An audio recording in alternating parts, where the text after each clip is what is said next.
Super prime time presented by doctor ortho Ayurvedic oil and capsules, जोड़ों के दर्द की बेजोड़ दवा।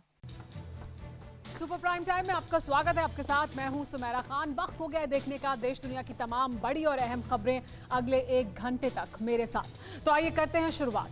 अमेरिका और रूस के बीच खिंची दशकों की कोल्ड वॉर वाली लकीर से पूरी दुनिया वाकिफ है, लेकिन महाशक्ति की पृष्ठभूमि इस लकीर को एक ऐसे ज्वालामुखी में बदलने को बेकरार है जिसका उबलता लावा महाविनाशक जंग के लिए दुनिया को 2 हिस्सों में बांट देगा। और आपको जानकर हैरानी होगी कि इसके लिए बैटल ग्राउंड में बिसात बिछनी शुरू हो चुकी है, जिसमें फ्रंटलाइन में चीन कहीं भी नजर नहीं आता। अलबत्ता ताकतवर सुपर योद्धाओं का पावर शो जरूर बारूदी गर्मी बढ़ा रहा है। देखिए कैसे बदले सारे समीकरण, कैसे यूएस और रूस में तय हो गई जंग।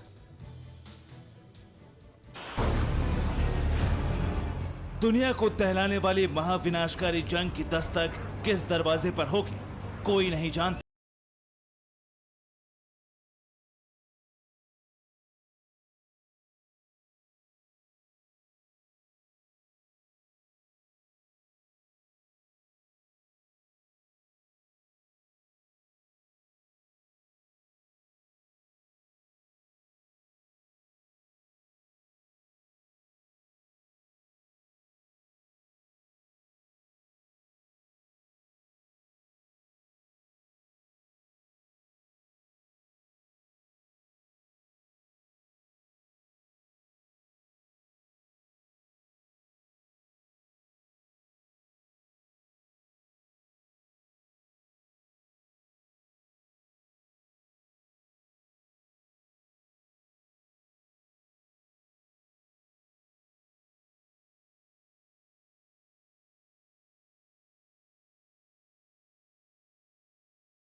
लेकिन सबसे ज्यादा हैरानी इस बात की है कि इतने मुहाने खुलने के बावजूद भी कोई पुख्ता तौर पर यह दावा नहीं कर सकता कि जंग किस मोर्चे से शुरू होगी। जंग को लेकर परिस्थिति जन्य हालात और विश्लेषण का अनुमान यही, लेकिन अब तेजी से बदल रहे समीकरण का इशारा यह है कि जंग एक ऐसे मैदान पर छिड़ेगी जिसके बारे में कोई सोच भी नहीं सकता, क्योंकि जंग में अदावत के 2 मुहानों पर खड़े दुश्मन अपनी रणनीति के पत्ते दबाकर बैठे हैं। घुटना, कंधा या कमर, चाहे जैसा हो दर्द, डॉक्टर ऑर्थो आपको देता है दर्द से पूरी आजादी, एक भरपूर जिंदगी। ये कोई टेम्परेरी पेन किलर नहीं, आयुर्वेदिक औषधि है।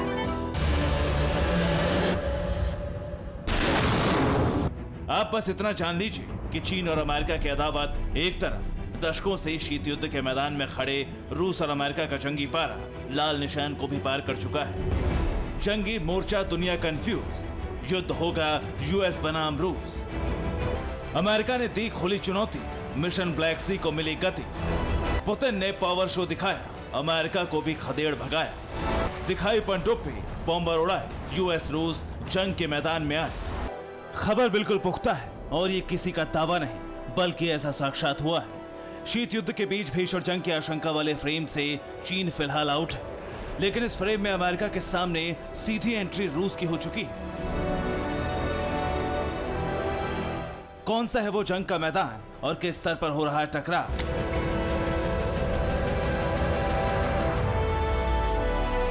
इसे तस्वीरों से समझिए।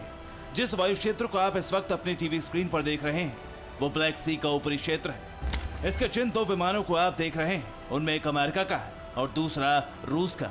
अब हालातों को समझिए।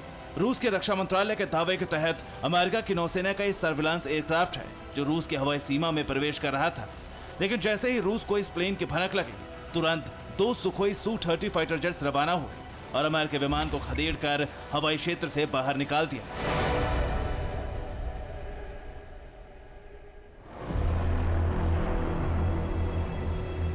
इसके बाद रूस की तरफ से बयान जारी कर अमेरिका को अंजाम भुगतने की चेतावनी दी गई। सवाल यह है कि रूस अमेरिका को लगातार चेतावनी क्यों दे रहा है। पहले प्रेसिडेंट पुतिन ने अमेरिका की हार का विश्व युद्ध में दावा किया, इसे जंगी मुहाने पर चेतावनी के रूप में देखा गया, और अब अमेरिका के लड़ाकू विमानों को बिना चेतावनी दिए रूस के विमानों ने खदेड़ दिया। इन हालातों को देखकर अब लग रहा है कि रशिया और रूस के बीच की तल्खी कोल्ड वॉर से आगे बढ़ चुकी है। इसीलिए रशिया का रुख एग्रेसिव है।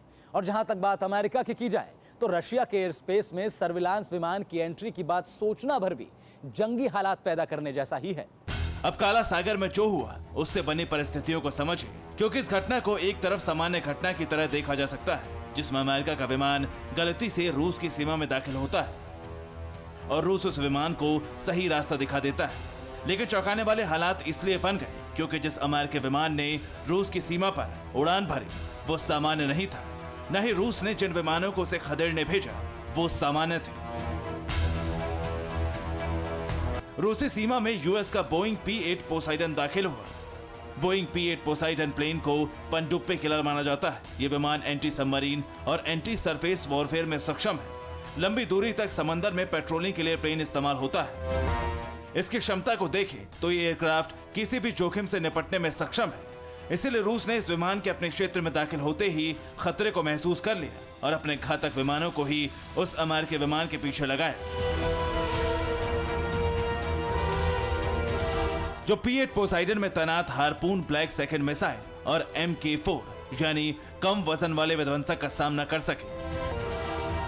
रूस ने अमेरिकी प्लेन के पीछे सुखोई Su-30 जेट भेजे थे। सुखोई Su-30 एक मल्टी रोल विमान है।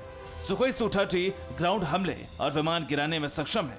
रूसी विमान दुश्मन की मिसाइल को चकमा भी दे सकता है। यानी एक भी गलती होती तो दुनिया के मुहाने पर सबसे विध्वंसक जंग छिड़ चुकी होती, और इसका एहसास दोनों महाशक्तिशाली देशों को है।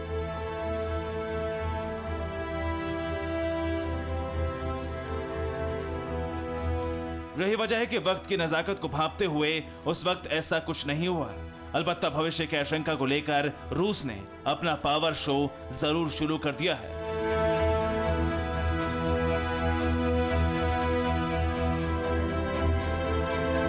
और इस शो में जो दिखाई दे रहा है वो भविष्य की जंग के मैदान को लेकर हर कल्पना को खोखली साबित कर रहा है। अमेरिका के साथ बड़े तनाव के बीच रूसी नौसेना ने अपनी किलर परमाणु पनडुब्बी को बाल्टिक सागर में तैनात कर दिया है।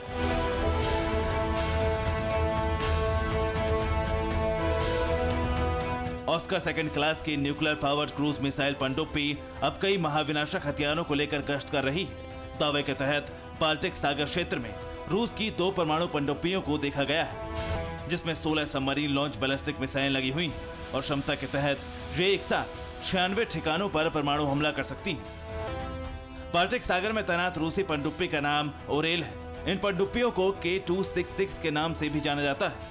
पनडुब्बी P-800 ओनिक्स सुपरसोनिक स्पीड वाली मिसाइल है। इसके अलावा पनडुब्बी में 3 M14 के कैलिबर लैंड बेस्ड क्रूज मिसाइलें हैं। यानी पुतिन के पावर शो में उस ताकत का मुजाहिरा है जिसमें अमेरिका के मुकाबले कुछ कम नहीं बल्कि ज्यादा है।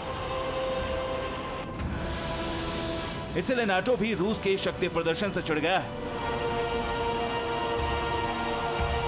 रूसी सेना के सामने जंगी हुंकार भरने के लिए नाटो सेना ने ब्लैक सी में फिर से एक्सरसाइज शुरू कर दी है।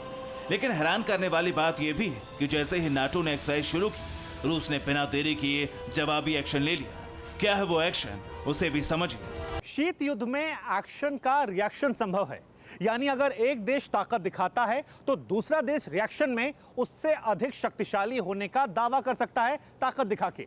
लेकिन इस बार जिस तरीके से एक्शन के बाद रिएक्शन हो रहा है, ये पूरा सिलसिलेवार ढंग से नजर आ रहा है। इससे भी ज्यादा चौंकाने वाली बात यह है कि पहले जब शक्ति प्रदर्शन होता था तो टकराव की स्थिति कम होती थी, लेकिन अब की बार जहां शक्ति प्रदर्शन हो रहा है वहां टकराव की स्थिति गंभीर बनी हुई है, क्योंकि जहां शक्ति प्रदर्शन किया जा रहा है वो मैदान एक ही है। मसलन कि रूस ने अगर काला सागर में अभ्यास किया तो उसका जवाब अमेरिका के नेतृत्व वाली नाटो सेना भी काला सागर में ही दे रही है। ठीक ऐसे ही रूस ने भी जवाबी सिलसिला जारी रखा है, लेकिन इसके अलग रूस ने कुछ और भी हाहाकारी किया है जो अमेरिका के लिए खुली चुनौती बन गया है। और इस चुनौती के पीछे खबरें दो हैं। पहली खबर देखिए। रूसी वायुसेना ने एक नए मोर्चे पर बड़ा अभ्यास किया है। सरातोव क्षेत्र में रूस के परमाणु बॉम्बर्स ने उड़ान भरी है। Tu-160 और Tu-95 विमानों से फायरिंग की गई। रूस ने आर्कटिक फायरिंग रेंज में क्रूज मिसाइलें दागी। रूसी बॉम्बर्स ने अभ्यास में 4000 किलोमीटर तक उड़ान भरी। दावे के तहत रूस के बॉम्बर से दागी गई मिसाइलों ने निर्धारित लक्ष्यों को पूरी तरह से नष्ट कर दिया। यानी रूस ने एक बार फिर अमेरिका को बताने की कोशिश की कि अमेरिका के मुकाबले रूसी परमाणु बॉम्बर्स बेहद सटीक निशान लगा सकते हैं। अब चुनौती के मुहाने पर दूसरी खबर देखिए।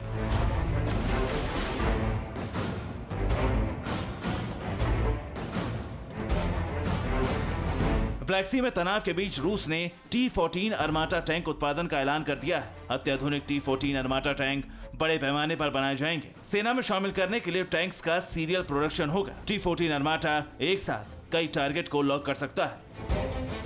इस अत्याधुनिक डिजिटल उपकरण से लैस टैंक को रूस ने पहली बार 9 मई 2015 को रेड स्क्वायर पर हुई विक्ट्री परेड में जनता के सामने पेश किया था और तब से ये टैंक दुनिया की नजरों में चढ़ा हुआ है, क्योंकि यही टैंक दुनिया की सभी पैदल सेना के मुकाबले रूस की पैदल सेना का प्रमुख हथियार बन सकता है।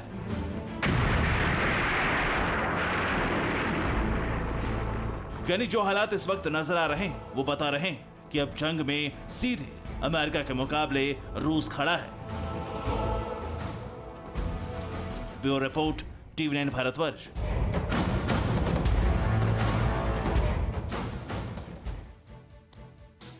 कहर के बीच महंगाई की मार से देश तड़प रहा है। महंगाई लगातार बढ़ती जा रही है। डीजल पेट्रोल के दाम बढ़ रहे हैं। आज पेट्रोलियम की कीमतों में कोई बढ़ोतरी नहीं हुई। इसके बावजूद पेट्रोल 100 रुपए प्रति लीटर के पार है और डीजल प्रति लीटर 100 रुपए के बेहद करीब पहुंच चुका है। इसका असर अन्य सामान पर भी पड़ रहा है। खाने पीने के सामान महंगे हो चुके हैं। एक रिपोर्ट बताती है कि अमेरिका, चीन, रूस और ब्राजील के मुकाबले भारत में महंगाई का असर कहीं ज्यादा हुआ है। स्थिति ये हो चुकी है कि लोग सड़क पर उतरने लगे हैं।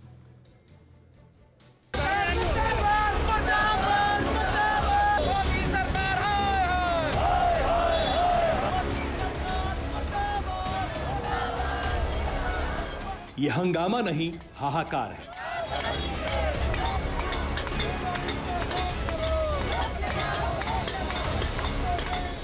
राष्ट्रव्यापी महंगाई के विरुद्ध प्रतिकार है। गैस, तेल, दाल की बढ़ती कीमतों पर लोगों का उबाल है।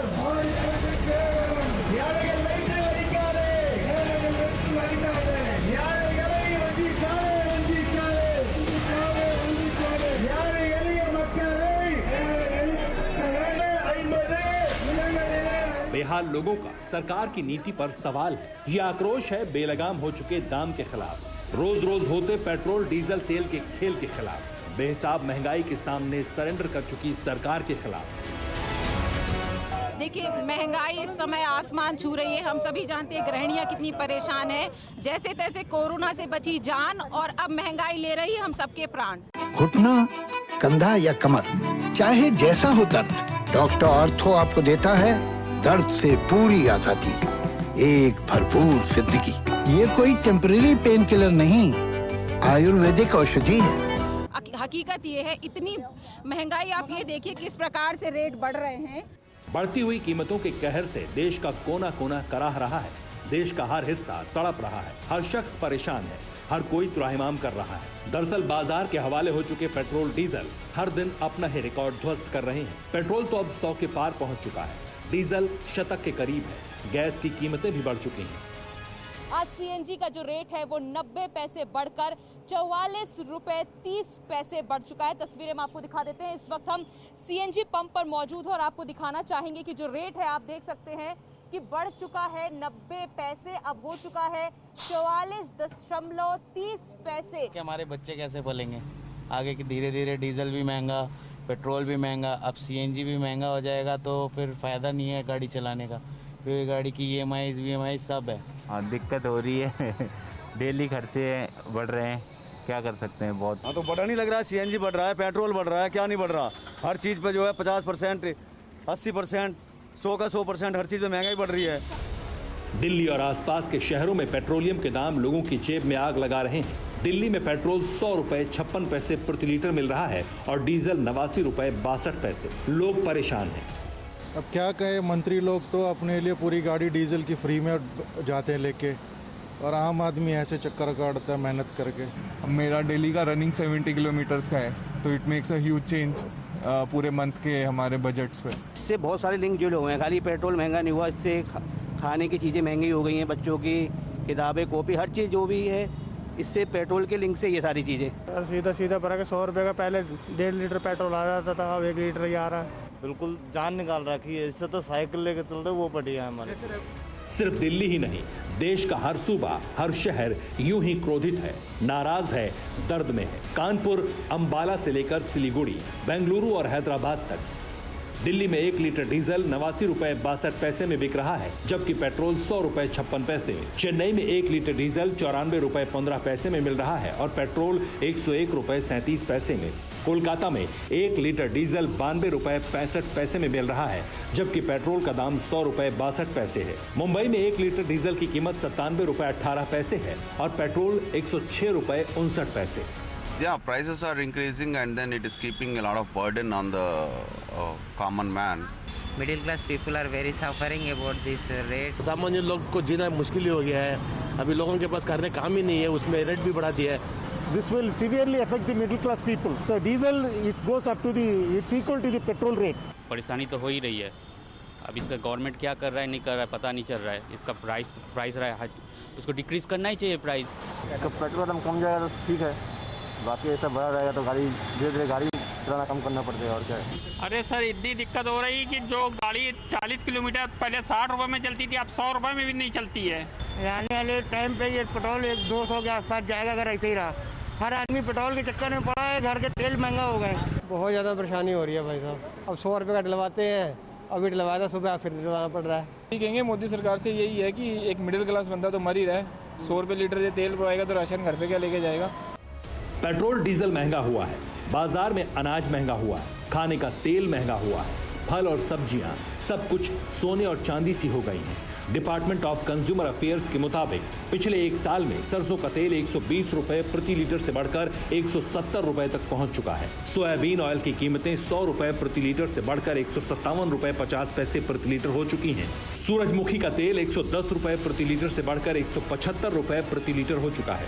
मूंगफली का तेल 145 रुपए लीटर से बढ़कर 180 रुपए प्रति लीटर पहुंच गया। पाम ऑयल 85 रुपए से उछलकर 140 रुपए प्रति लीटर हो गया है। उड़द की दाल 100 रुपए किलो से बढ़कर 110 रुपए तक पहुंच चुकी है। 29 रुपए किलो मिलने वाला चावल अब 35 रुपए किलो में बिक रहा है। दूध प्रति लीटर 45 रुपए से 47 रुपए तक हो चुका है। किचन का पूरा बजट बिगड़ चुका है।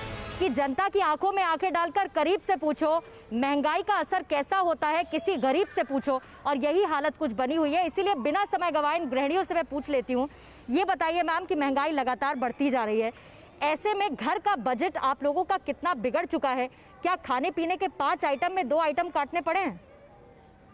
बिल्कुल, अगर हम नॉर्मल चीज़ों की बात करें, जैसे हमारे घर में दालें हैं, या अगर हम बात करें ऑयल की या सब्जी की बात करें, तो डेली चीज़ें हम देख रहे हैं कि जैसे अगर हम पिछले महीने हमारा राशन आ जाता था पहले 3,500-3 हज़ार रुपये में, लेकिन वही राशन हमको 5,000 रुपये तक जाके पड़ रहा है। जहाँ पहले हम सेविंग कर लेते थे वहाँ तो अब तो बिल्कुल जीरो सेविंग हो गई है। बिल्कुल बजट जो है ऊपर नीचे हो गया है, कुछ भी नहीं सेव कर पाते। वही है सेम जो मैडम ने बोला कि पहले हम इतनी चीज़ें महंगी हो गई, डबल रेट हो गया है, तो सोचना पड़ता है कि क्या हम मंगाएं क्या नहीं मंगाएं। हर चीज़ सोच के मंगानी पड़ती है। इनफैक्ट कभी कभी जो चीज़ हम इजीली ले लेते थे वो भी आज सोचना पड़ता है कि लें कि नहीं लें। अब उसमें भी ब्रेक लगाना पड़ता है। मैम ये बताइए कि आप तो बजट लंबे समय से घर का मैनेज कर रही होंगी, कभी आपके एक्सपीरियंस में ऐसा हुआ है कि पहले जो कम में सामान आ जाता था आज उसके लिए जेब थोड़ा खंगाल के देखनी पड़ती है कि पैसे हैं पूरे या कम? बिल्कुल, जब से हमारी शादी हुई है तब से लेके अब आज तक में 10 टाइम्स का फर्क आ गया है और बहुत ज़्यादा महंगा हो गया है सब कुछ। बजट तो बहुत गड़बड़ा गया है। तो कैसे मैनेज आप लोग कर रहे हैं? अगर आज हम बच्चों को सेब खिलाने के लिए भी सोचना पड़ता है कि 200 रुपए किलो सेब है, तो ये सोचना पड़ता है कि अगर कोई सस्ता फ्रूट है तो हम वो ले लें बच्चों के लिए। सरकार से क्या उम्मीद है आपकी? सरकार से हम लिटरली विनती करना चाहते हैं कि प्लीज़, एवरी ईयर बढ़ता है लेकिन इस बार कुछ ज़्यादा हो गया है, मतलब अब लिमिट से बाहर हो रहा है, नहीं बर्दाश्त हो रहा है, क्योंकि बजट पे पूरा असर पड़ रहा है हमारे। पेट्रोल डीजल की कीमतों का असर हर एक सामान पर पड़ रहा है। हर जरूरत की चीजें महंगी हो चुकी हैं। डराने वाली बात यह है कि जो महंगी नहीं हुई वो आने वाले समय में महंगी हो जाएंगी। सार्वजनिक सवारी गाड़ी के किराए पर असर पड़ा है। होटल ढाबे में खाना भी अब महंगा हो सकता है। फ्यूल कॉस्ट के चलते बिजली महंगी हो सकती है। टूर ट्रेवल से जुड़े कारोबार पर असर पड़ सकता है। किराना और दवाइयां भी महंगी होंगी। पर्यटकों पर 20 से 25% महंगाई का बोझ बढ़ेगा। कपड़े, सब्जी, फल और महंगे हो सकते हैं। मकान बनाने की सामग्री भी महंगी हो सकती है। ट्रांसपोर्ट का खर्चा बढ़ चुका है। ऊपर से कोरोना की वजह से काम भी कम मिल रहा है, लिहाजा ट्रांसपोर्ट का चार्ज भी बढ़ चुका है। चंडीगढ़ ट्रांसपोर्ट एसोसिएशन के मुताबिक चंडीगढ़ में डीजल के प्रति लीटर दाम 1 अप्रैल को करीब 80 रुपए के आसपास थे, जो कि अब बढ़कर 90 रुपए प्रति लीटर हो चुके हैं। और इसी वजह से तमाम ऐसे वाहन जो कि ट्रांसपोर्ट के काम में इस्तेमाल किए जाते हैं, भले ही वो छोटी पिकअप गाड़ियां हों, मिनी ट्रक्स हों, बड़े ट्रक हों या मल्टी एक्सल जो ट्रक हैं वो हों, इन सब का जो किराया है उसमें 20 से 25% तक की बढ़ोतरी हुई है। और इसका सीधा असर तमाम खाने पीने की वस्तुओं और अनाज पर देखा जा रहा है। और इन तमाम वस्तुओं के दाम भी लगातार बढ़ रहे हैं, क्योंकि डीजल महंगा हो रहा है और डीजल की वजह से ट्रांसपोर्ट भी लगातार बढ़ रहा है। ट्रांसपोर्टेशन में खर्च का नतीजा यह है कि नासिक की मंडी से प्याज का निर्यात कम हो रहा है। लोगों को बाजार में प्याज 5 से 7 रुपए प्रति किलो महंगा मिल रहा है, लेकिन किसान अब भी परेशान है। ट्रांसपोर्ट का भाड़ा का जो डीजल का भाव बढ़ गया, इसलिए गाड़ी वाले भी ट्रांसपोर्ट के 250, 300, 350 तक क्विंटल तक भाड़ा जाता है हमारा। इसकी वजह से हमारा प्याज का भाव भी परिवर्तन नहीं है।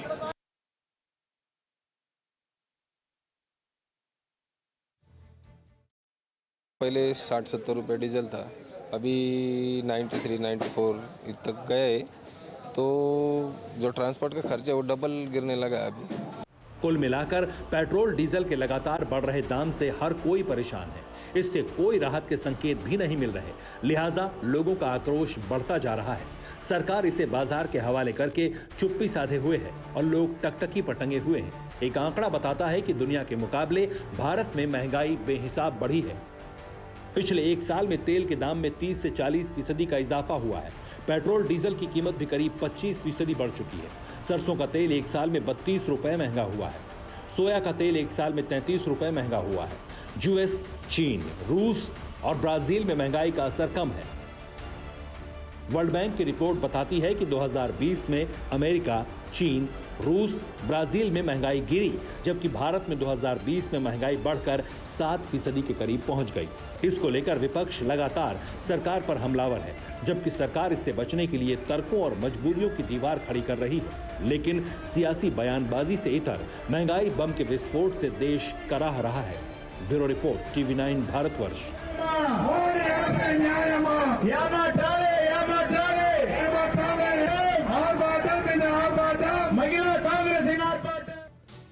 तालिबान और अफगान सेना दोनों के अलग अलग दावे हैं। तालिबान कहता है कि उसने 85% हिस्से पर कब्जा कर लिया है और अफगानिस्तान की सेना कह रही है कि तालिबानियों को खदेड़ने का एक्शन तेज कर दिया गया है।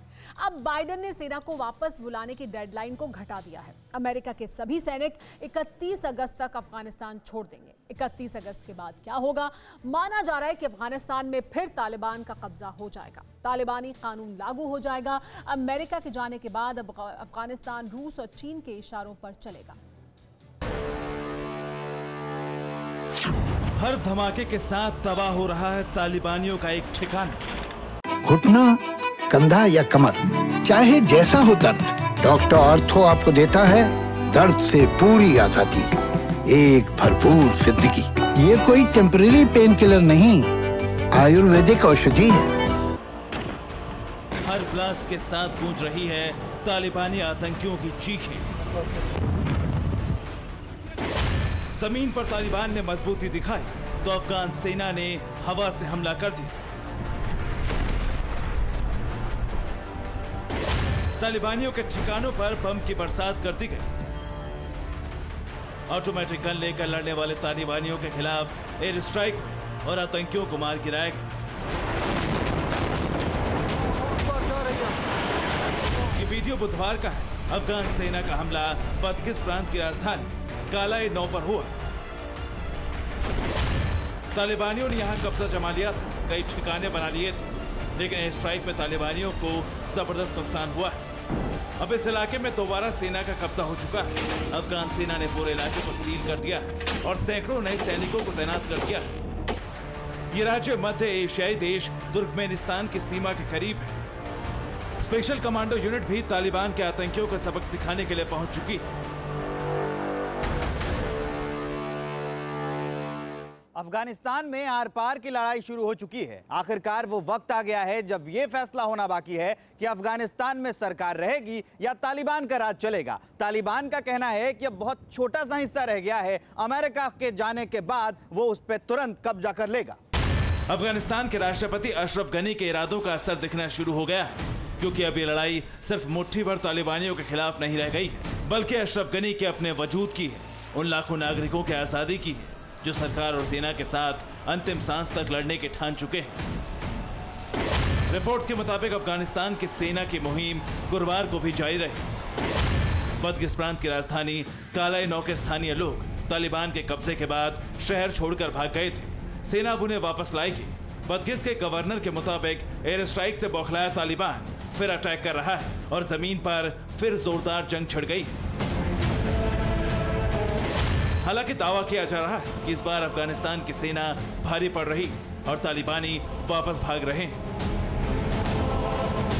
सरकार भले ही तालिबानियों के डर के मारे भाग जाने की बात कह रही हो, लेकिन रिपोर्ट्स के मुताबिक तालिबानी अभी भी शहर में मौजूद हैं और लगातार वो गश्त भी लगा रहे हैं और इससे शहर में रहने वाले तकरीबन 75,000 लोगों पर डर का साया बना हुआ है। तालिबान का दावा भी कम बड़ा नहीं। तालिबान की तरफ से प्रेस कॉन्फ्रेंस किया गया और कहा गया कि अफगानिस्तान के 85% जमीन पर अब तालिबान का कब्जा है। मॉस्को में इस वक्त तालिबान का एक डेलीगेशन मौजूद है। रूस में छपी एक रिपोर्ट के मुताबिक ये दावा किया गया है कि अफगानिस्तान के 398 जिलों में से 250 पर तालिबान का कब्जा है। तालिबान के प्रवक्ता ने कहा है कि उनका इस्लाम काला कस्बे पर भी कब्जा हो गया है। यह इलाका ईरान के करीब पड़ता है। रिपोर्ट्स के मुताबिक तालिबान ने इलाके में कब्जा लेते नए कानून भी लागू करना शुरू कर दिया है।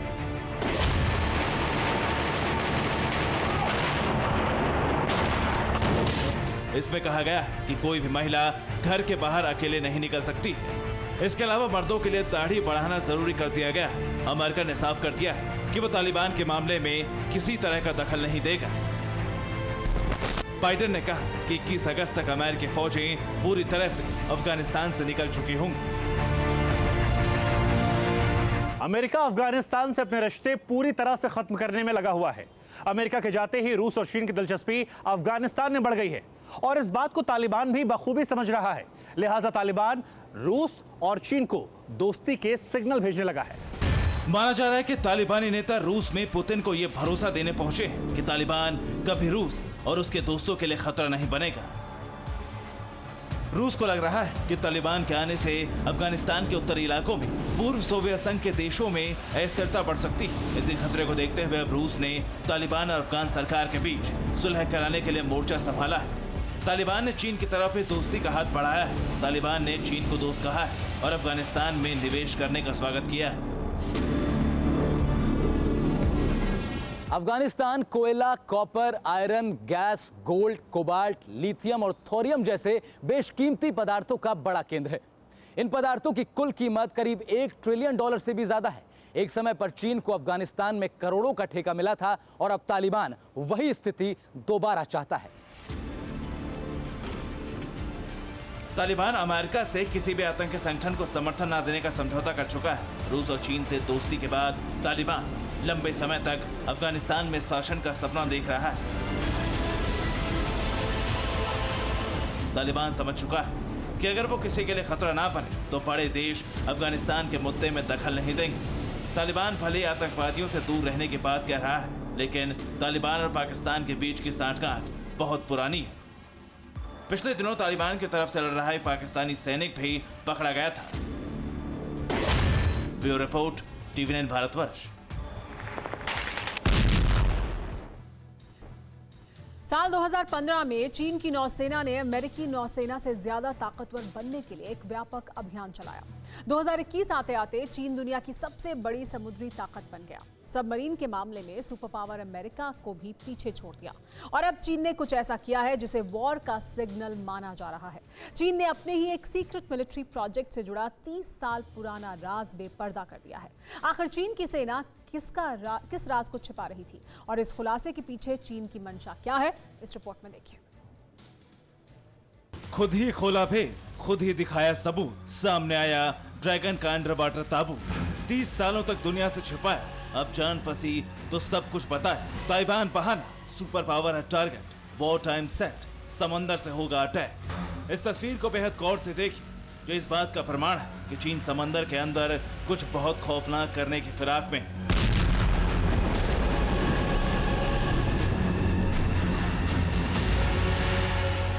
वो भी आज से नहीं बल्कि पिछले 30 सालों से। जी हाँ, चीन के हार्बिन इंजीनियरिंग यूनिवर्सिटी ने चीन की सेना के सीक्रेट प्रोजेक्ट की हर डिटेल साझा की है। इस रिपोर्ट के मुताबिक चीन 30 सालों से एक ऐसा अंडर वाटर ड्रोन बना रहा है जो दुश्मन की सबमरीन को पहचान कर उसका पीछा करेगा और बगैर सुराग दिए हमला भी कर देगा। हार्बिन इंजीनियरिंग यूनिवर्सिटी में ही चीन का सबसे बड़ा सबमरीन रिसर्च इंस्टीट्यूट है। आज अगर सबमरीन की तादाद में चीन अमेरिका से भी आगे है तो इसके पीछे हार्बिन इंजीनियरिंग यूनिवर्सिटी का सबसे बड़ा हाथ है। इस यूनिवर्सिटी के प्रोफेसर लियांग गोलोंग ने चीन की मानव रहित पनडुब्बी की कई खासियत बताई। उनके मुताबिक इस ड्रोन सबमरीन को समंदर के सबसे निचले स्तर पर डीएक्टिवेट मोड में रखा जा सकता है और जब भी हमला करना हो तब ड्रोन सबमरीन को एक्टिव मोड में चेंज किया जा सकता है। ये पूरा प्रोसेस ऐसा है, लॉन्चिंग से अटैक का सारा काम सिर्फ कंप्यूटर से हो जाएगा। यानी अगर नुकसान हुआ भी तो मशीनी ड्रोन का होगा, न कि सैनिकों का। ये जंग में आर्टिफिशियल इंटेलिजेंस का एक नया आयाम है।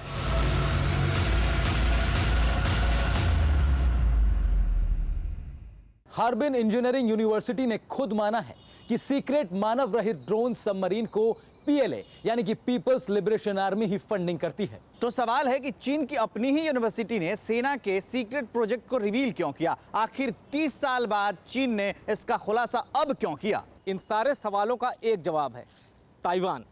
चीन ड्रोन सबमरीन का इस्तेमाल ताइवान की खाड़ी में कर चुका है और अब जब ताइवान चीन के गले की फांस बनता जा रहा है तब चीन ने 3 दशक पुराने अपने सीक्रेट मिलिट्री प्रोजेक्ट से पर्दा उठा दिया। साल 2010 में हार्बिन इंजीनियरिंग यूनिवर्सिटी के शोधकर्ताओं ने ताइवान स्ट्रेट में ड्रोन सबमरीन की टेस्टिंग के बाद अपनी रिसर्च में छापी थी, लेकिन 11 सालों बाद इस रिसर्च के पन्ने सामने आए। ये सब शी जिनपिंग ने जानबूझकर किया है। चीन ने इस रिपोर्ट को लीक करके ये बताना चाहा है कि वो ताइवान पर कभी भी हमला करके उस पर कब्जा जमाने की ताक में है। ऐसा करके चीन ताइवान को डराना चाहता है और सुपर पावर से सौदेबाजी करना चाहता है। चीन को पता है कि उसके ड्रोन सबमरीन की तकनीक देखकर अमेरिका चौंकेगा और फिर उसके तेवर नरम पड़ जाएंगे।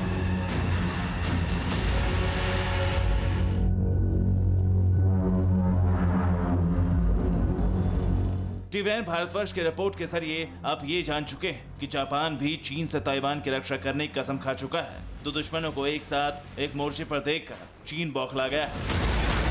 अमेरिका और जापान में संधि के चलते चीन सीधा जापान पर हमला नहीं कर सकता।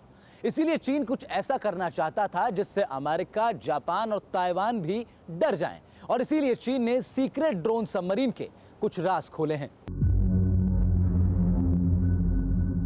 चीन का ये पैंतरा बताता है कि वो डरा हुआ है, उसकी स्ट्रेटजी बैकफुट पर है। धमकी देने वाला ड्रैगन अब सौदेबाजी चाहता है, लेकिन अब देर हो चुकी है। चीन के विस्तारवादी चैप्टर पर फुल स्टॉप लगाने का वक्त आ गया है। उसे कोरोना क्राइम की सजा देने की घड़ी आ गई है। ताइवान ही चीन के ताबूत की आखिरी कील। इसीलिए जिस दिन बौखलाहट में चीन ने ताइवान के खिलाफ जंगी एक्शन किया, उसी पल से ड्रैगन दहन का काउंटडाउन शुरू हो जाएगा। Bureau report, TV9 Bharatvarsh.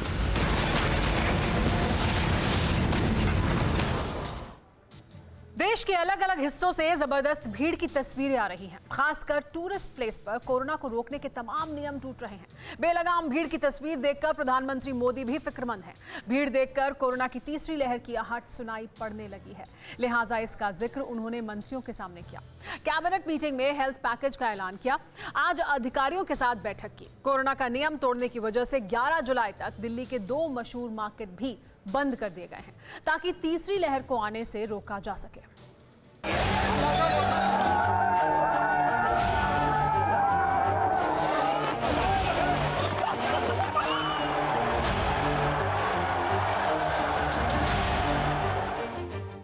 को देखकर देश के फिक्रमंद प्रधान परेशान हैं। वायरस विस्फोट के बीच लोगों के इसी हुजूम को देखकर प्रधानमंत्री हैरान हैं। देह से दूरियों के नियमों की धज्जियां उड़ाती ऐसी ही तस्वीरों ने प्रधानमंत्री को चिंतित कर दिया है, क्योंकि ऐसी तस्वीरें बार बार और लगातार आ रही हैं, अलग अलग शहरों से आ रही हैं और हर तस्वीरें कोरोना को न्योता देते हुए आ रही हैं। माननीय प्रधानमंत्री जी ने कई बार इस विषय में कहा है कि एक जन आंदोलन लाना है कोविड से लड़ने की इस लड़ाई में। तो उस समय पर एक वीडियो जो कि सोशल मीडिया पे बड़े विस्तृत रूप से सर्कुलेट हो रहा है, एक भी गलती के दूरगामी प्रभाव हो सकते हैं और कोविड-19 से चलती हुई इस हमारी निरंतर लड़ाई में हम कमजोर पड़ सकते हैं। स्वास्थ्य मंत्रालय के अफसर जिस तस्वीर के बारे में बोल रहे थे उसका जिक्र 8 जुलाई को प्रधानमंत्री ने भी मंत्रिपरिषद की बैठक में किया था। प्रधानमंत्री मोदी ने मंत्रियों से क्या कहा था ये बताएंगे, मगर उससे पहले बता दें कि कोरोना की तीसरी लहर का कहर रोकने के लिए प्रधानमंत्री किस तरह एक्शन मोड में हैं।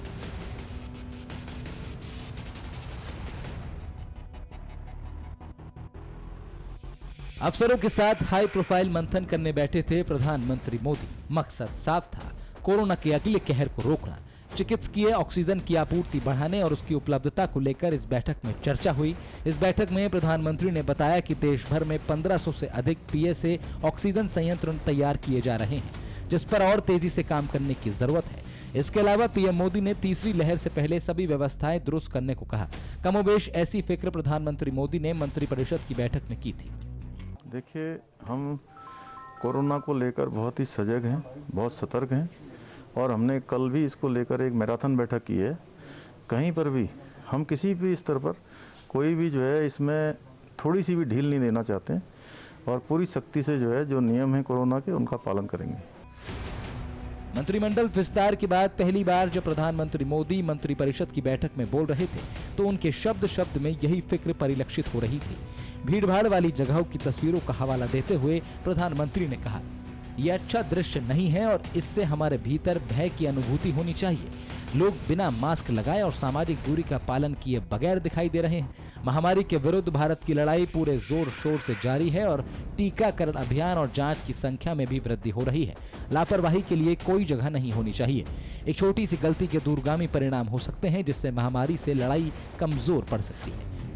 प्रधानमंत्री ने साफ साफ कह दिया कि हाल के महीनों में संक्रमण के जितने मामले सामने आ रहे थे अब उससे कम देखने को मिल रहे हैं, लेकिन लोगों को बाहर नहीं निकलना चाहिए क्योंकि कोविड का खतरा अभी टला नहीं है। मंत्रिपरिषद की बैठक में आने से पहले प्रधानमंत्री मोदी जब कैबिनेट के साथ बैठे थे उसमें भी उन्होंने कोरोना के कहर पर न सिर्फ व्यापक चर्चा की थी बल्कि 23,123 करोड़ रुपए के इमरजेंसी हेल्थ पैकेज देने का फैसला भी लिया, जिससे पीसीयू बनाने से लेकर आईसीयू तक बनाया जाएगा। देश में 4 लाख से ज्यादा ऑक्सीजन बेड तैयार किए जा रहे हैं।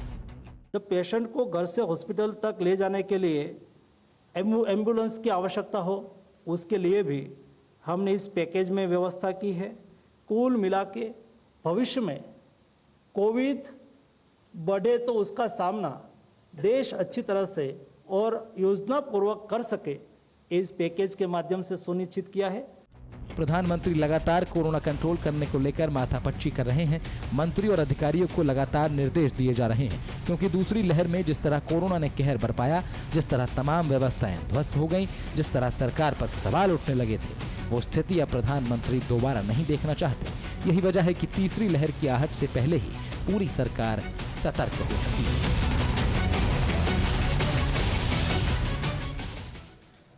नेपाल के पहाड़ों से उतर रहे कहर ने सीमा से सटे बिहार में भी हाहाकार मचा दिया है। हालात यह है कि ना तो नेपाल के सीमावर्ती पर्वतीय क्षेत्र को राहत मिल रही है, ना ही तराई वाले इलाकों में। नेपाल से लेकर बिहार के शहर और गांव तक की ताजा तस्वीरें विकराल स्थिति की गवाह हैं। देखिए नेपाल की वो दिल दहला देने वाली तस्वीर जो कल्पना से भी ज्यादा डरावनी है। इसके अलावा बिहार के हालात, जहां गांव जलमग्न हैं, खेत नदी के तीर बन चुके हैं और आबादी पानी पर तैरते घरों में रहने को मजबूर है या फिर पलायन को मजबूर है।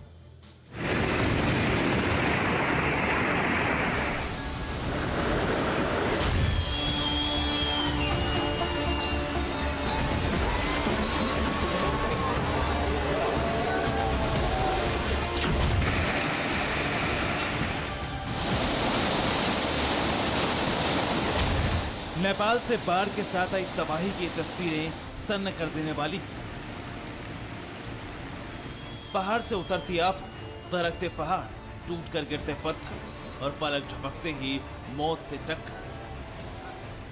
बाढ़ की वजह से दिल दहला देने वाले ऐसे ही हालात इन दिनों नेपाल से लेकर बिहार तक है। पहाड़ों पर बरसे पानी की वजह से नदियों में उफान आए और बिहार के शहर जलमग्न हो गए। न सड़क नजर आ रही, न ही जमीन। गांव के गांव नदियों में तब्दील हो गए। बारिश की वजह से आई बाढ़ की हैरान कर देने वाली इन्हीं तस्वीरों से आपको रूबरू करवा रहे हैं। हालांकि हो सकता है कि आप बिहार में हर साल आने वाली बाढ़ के हालात जानते हो। तस्वीरों से भी आप कई बार तारुफ कर चुके हो, लेकिन इस बार तस्वीरों की शुरुआत जिस जगह से हो रही वो आपने शायद ही कभी देखी होगी। टूटते पहाड़, धराशायी होते ऊंचे पर्वत और कुचलने को बेताब गिरती हुई चट्टान। दिमाग को सन्न कर देने वाली ये तस्वीरें नेपाल के नारायण घाट की। रूह कपा देने वाला हादसा। स्कॉर्पियो गाड़ी का हाल देखकर अंदाजा लगाया जा सकता है कि कैसे ऊंचे पहाड़ का एक हिस्सा मौत बनकर नीचे गिरा है। इन दहला देने वाली तस्वीरों को आसपास मौजूद कुछ लोगों ने अपने मोबाइल फोन में कैद किया है।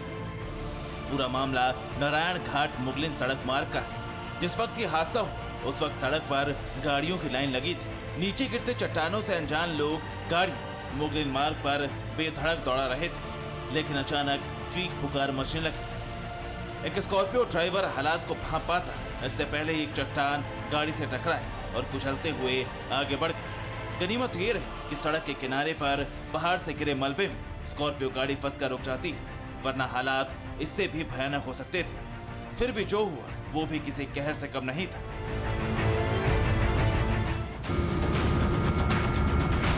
नेपाल की दहला देने वाली तस्वीरों के बाद पहाड़ों से बहकर बिहार के सीमावर्ती जिलों में आई आफत पर भी नजर डाल लीजिए। तस्वीरें मुजफ्फरपुर की, जहां बूढ़ी गंडक नदी से आई बाढ़ ने हाहाकार मचा रखा है। हालात ये कि जिले के ओराई प्रखंड से गुजरने वाली बूढ़ी गंडक की सहायक लखनदेई नदी ने 14 पंचायतों पर कहर ढा रखा है। यानी जिले में बागमती नदी ने एक तरफ थोड़ी नरमी बरती तो बूढ़ी गंडक और उसकी सहायक नदियों ने कोहराम मचा दी। अब हालात देखिए, बूढ़ी गंडक नदी शहर में ही खतरे के निशान से 62 सेंटीमीटर ऊपर बह रही है। इसके कारण 5000 घर तालाब बन गए। इसीलिए गांव के लोगों को घर छोड़कर सड़क के किनारे और बांध पर शरण लेनी पड़ी। प्रत्येक दिन 1 फीट 1.5 फीट 1.25 फीट बढ़ते ही जा रहा है पानी। सब घर में, तमाम घर में पानी घुस गया है। बाल बच्चा के लेकर के कुछ लोग रोड पर चले आए हैं। बहुत मुश्किल है ना, पता 3 दिन से पानी में जमे जमल दवा दिया है। नैया गया था, उतारा है नैया वाला, वो पैसा मांग रहा है। नैया वाला का पैसा दीजिए 50-25। हालात ये कि मुरैल प्रखंड के मेहमदपुर बादल गांव के उत्तरी इलाके में पानी फैलते ही हड़कंप मच गए। 250 घर जलमग्न हो गए। जो लोग फंसे उन्हें नाव के सहारे निकाला गया और कैंपों तक पहुंचाया गया। लेकिन प्रशासन की मजबूरी ये कि चाहकर भी कुछ नहीं किया जा सकता। तो हम लोग स्थिति पर लगातार नज़र बनाए हुए हैं। कुछ क्षेत्रों में जो कि बांध और नदी के बीच में हैं, उन गाँवों में कहीं कहीं पानी आया है। वैसे स्थानों को चिन्हित करके वहाँ पर हम लोगों ने करीब 127 नावें उपलब्ध कराई हैं और वैसे परिवारों को हम लोगों ने शेल्टर भी उपलब्ध कराया है और हम लोगों ने सभी विभागों को अलर्ट मोड पर रहने का निर्देश दिया है। अब तस्वीर बिहार के ही बगहा की देखिए। मसान नदी ने इस जिले में इस कदर तबाही मचाई कि बांध और पुलिया सब टूट गए। गांव-गांव तक बाढ़ का पानी पहुंचा। सड़कें लापता हुई और घर तालाब में तब्दील हो गए। इन तस्वीरों को देखिए, मसान नदी में तबाही बहकर आई। उसके निशान साबुत बचे हुए हैं। इमरती कटहरवा गांव में बना गाइड बांध टूट गया। भावल में भी बांध और पुलिया टूट गए। हालात ये हैं कि गांव में अलग अलग जगह पर नदी का जलस्तर डरा रहा है। किसान का लमसम जो है 100 एकड़ के लगभग जो है गन्ना का खेती जो है खत्म हो गया और रोपाई भी जो है धान का होने वाला पोजीशन नहीं है। ठीक ऐसे ही हालात बिहार के हर जिले और क्षेत्रों में जो नेपाल की सीमा पर है। यानी पानी नेपाल के पर्वतों से रिस कर उतरता है। अब अनुमान लगाई कि जब हालात नेपाल के ही खराब है तो फिर बिहार में आई मुसीबत कितनी बड़ी होगी। Bureau report, TV9 Bharatvarsh.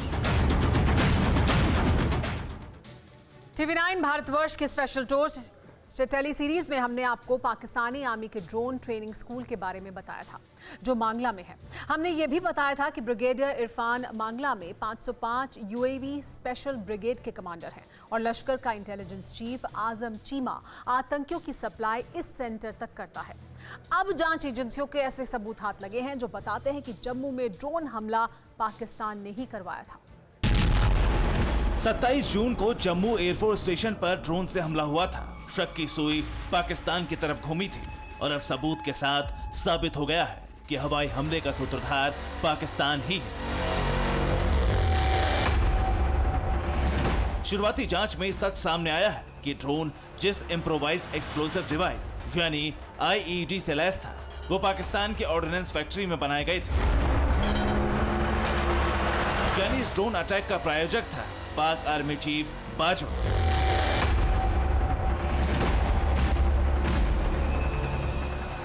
Drone launch pad तैयार करना और अलग अलग जगह पर धमाके करने की ट्रेनिंग बाजवा आर्मी के जनरल देते हैं।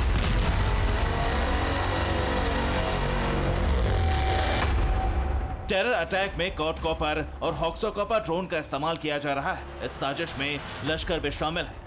लश्कर आतंकी जिन ड्रोन को टेरर अटैक में इस्तेमाल कर रहे हैं वो बेहद घातक नहीं, लेकिन इनके हाथ अगर चीन के फाइटर ड्रोन लगे तो हाईटेक वॉर का लेवल सभी हद पार कर जाएगा।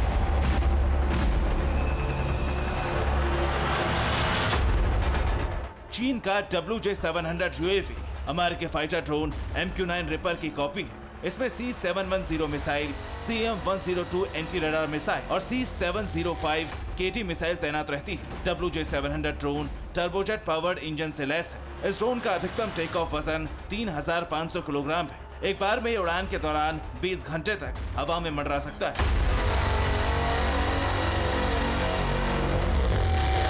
ड्रोन को बम बनाने वाले दहशतगर्दों के हाथ ऐसा घातक हथियार लगने का मतलब बहुत बड़ी बर्बादी।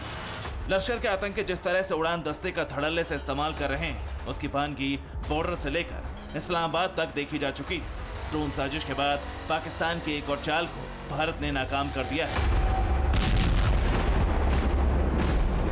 पिछले महीने लाहौर में भारत के मोस्ट वांटेड हाफिज सईद के घर के बाहर हुए कार धमाके को लेकर पाकिस्तान ने प्रोपेगेंडा फैलाया कि इसके पीछे भारत है।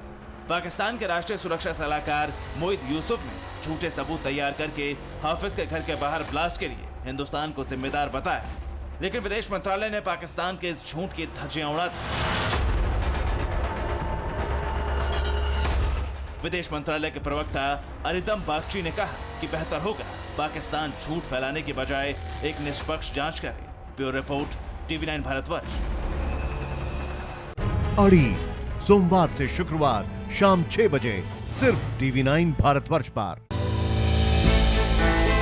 हमने की गलती फिर एक बार, कोरोना ने किया दोबारा प्रहार। मास्क, 2 गज दूरी, करें अपनी सुरक्षा पूरी। कोरोना टीका हम सबको लगाना है, मिलकर साथ समझदारी से कोरोना को हराना है।